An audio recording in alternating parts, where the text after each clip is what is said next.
We started Aujas about 4 months ago. We funded by IDG Ventures, and we're a digital security pure play services company. And the reason why we focused on getting this company started is we did a fair amount of work scanning the market, trying to identify what are the areas where there's a potential opportunity to create a services company.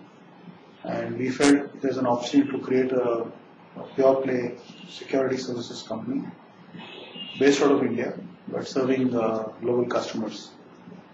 Given that we think security could be the third wave after application development, maintenance, remote infrastructure management.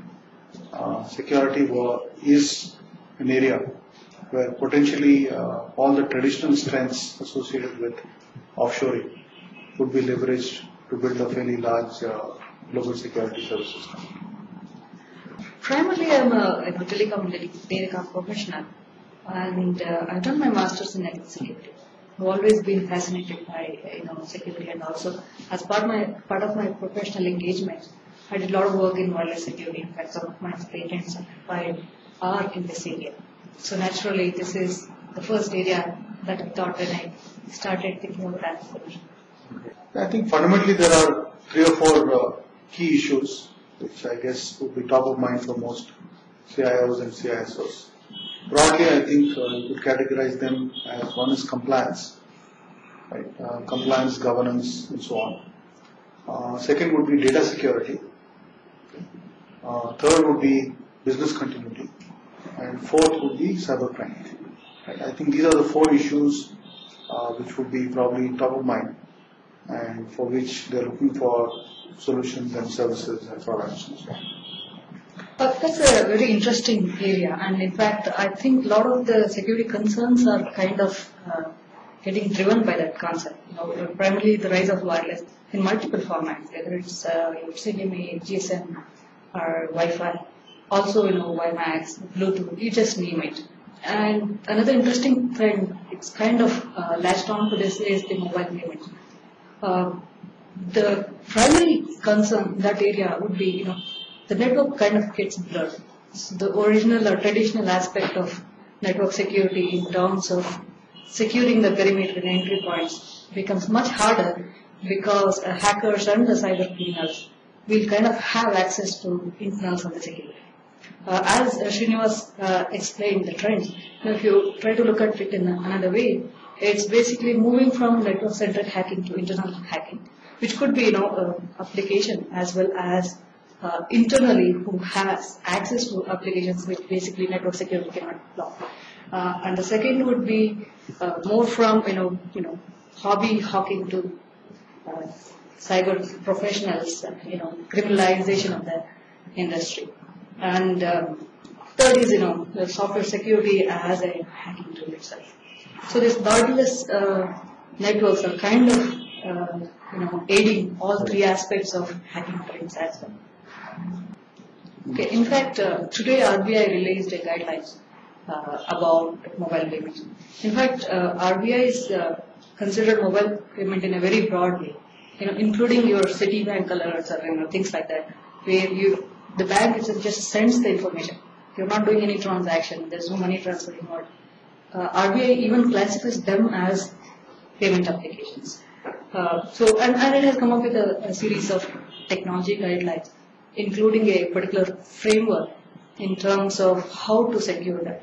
A lot of emphasis is put both on encryption and communication aspect of it, as well as software itself. Because the recent trends, the famous TJ Maxx case, I-4 case, show that data at source is much more important than external controls are equally important. So essentially, what we believe, going back to the 4 issues which I said are top of mind, right? Our focus will be starting with helping organizations put together governance, risk management, and compliance frameworks. So we are building a practice called GRC, right, which is to plan, deploy, manage, and review that framework. We put a lot of focus on management, because one of the challenges which we see with a lot of companies is how do they manage controls related to security on an ongoing basis. And we believe our focus in that area will help make a significant difference. So that would be a key area. The second area would be identity and access management, where we believe today, given the several digital identities one has, right, both as an individual as well as when you're working inside an organization, managing that becomes a critical issue. And it's also very closely linked to governance, which is the first area which we're going to focus on. The third area which we're going to focus on is software and application security. And here I make a small difference between distinction in terms of what's the difference between software and application security. Typically, people think when you say application security, it means application scanning for vulnerability. Whereas we believe that is essentially a very reactive way of looking at things, which is you find out post building the application that there are a certain number of vulnerabilities which now need to be rectified before the product is released to the market. Product or customized application is released to the market. Whereas what we are looking at is focusing on the entire life cycle, starting with how you architect, how you design, how you build code, right? Review, test, and so on. So our approach is a life cycle approach to software and application security, as opposed to just a point application scanning from a vulnerability standpoint. So these are the three principal areas. I will also focus on vulnerability management, okay, which is essentially managing threats, right, and mitigating threats from a security standpoint. All right, thank you so much. And for everybody's benefit, Rao and Manjula are on the site. You can add them as your friends and you can send your comments or feedback to them. Thank you so much. Thank you. Thanks.